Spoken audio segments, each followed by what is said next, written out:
I sat up and I put my hand on his chest and there was nothing. I picked him up, kissed him and cuddled him.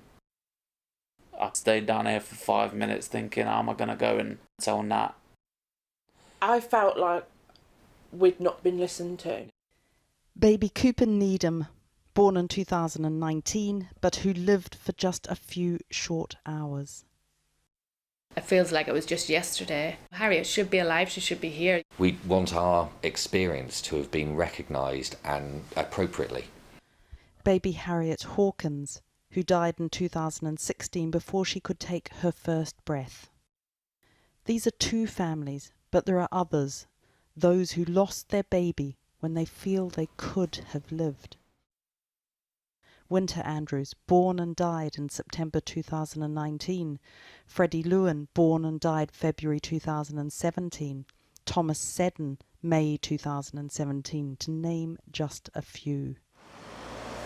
What they all have in common is that they were born at Nottingham University Trust, either at the Queen's Medical Centre or at City Hospital, less than 5 miles away. There's something else these families also have in common. In every case, the babies didn't live. Sometimes they were harmed during the birth, sometimes the mother was harmed during the birth. Something went wrong. And yet, in every instance that we can find, the families were told it was a one-off, that it was just one of those things that happen. Sometimes babies die, they were told. Except that simply was not true. Now, a joint investigation by Channel 4 News and The Independent has found evidence of poor care of both mothers and babies, of repeated failures to investigate deaths of babies in the maternity units at NUH, of failures to refer to the coroner, of poor record keeping. And new data we have seen reveals dozens of babies have died or been left brain damaged after being born at Nottingham Trust. NHS Resolution, a government arbitration and compensation body, shows 201 claims between 2010 and 2020. 84 have been finally settled. More than £91 million has so far been paid out in the past decade. And analysis of primary injury shows 46 were for brain damage, 19 stillborn, 15 deaths. And why? 25 failure or delay to treatment, 13 failure to recognise complications, 10 inadequate nursing care. Hiya. Hudson was born just 10 weeks before we met the Needhams. Natalie and Dave talk about their 6 children, but Cooper is the one not there, living in the midst of this large and loving family. From the moment he was born, his parents were worried. After Cooper had his newborn check, and I went back and I was still trying to feed him, and this was a good 9 hours after he was born. So to me that just didn't seem right, that he'd not woke up and fed or was showing no interest in feeding. When they raised this, the family say they were given milk in a syringe. The family alleged the attitude was, this is their 5th child, and they were offered no support. You feel silly for asking for that help because nobody wants to help you. Obviously we tried to feed him. In the end I just said, like, we'll bottle feed him. We did everything. We stripped him down, we changed his nappy, we ran my nails down his back to try and wake him up. And there was just no movement, nothing. Didn't cry. He never flinched. Nothing. But Natalie and Cooper were discharged with notes that the baby had been alert and well and had fed before discharge. In the early hours of the next morning, Dave found his baby son dead in his cot.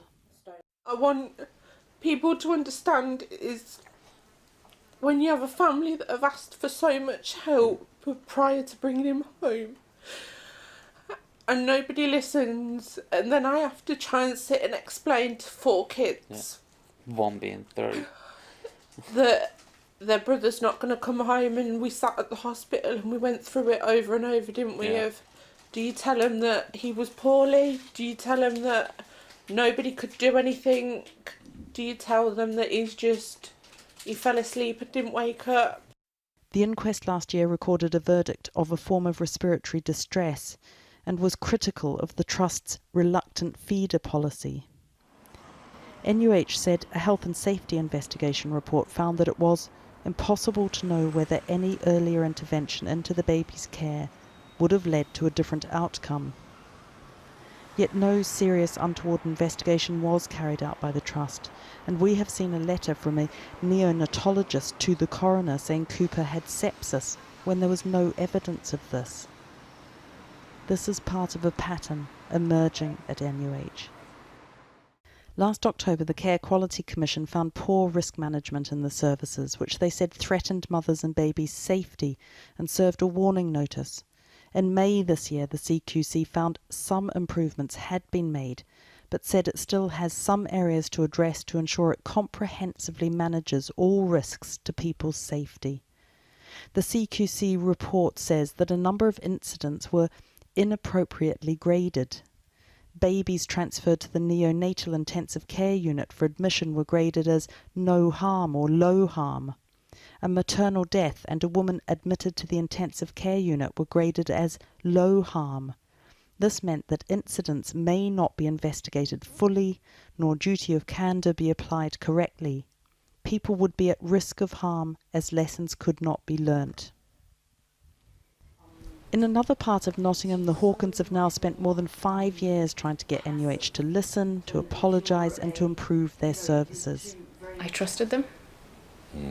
They didn't listen to me. You know, I was having continuous contractions for 6 days and I was putting the box off. They weren't lasting long enough and they weren't regular enough, but that should have highlighted that there was an issue and I should have been brought in. I was made to feel like a fraud.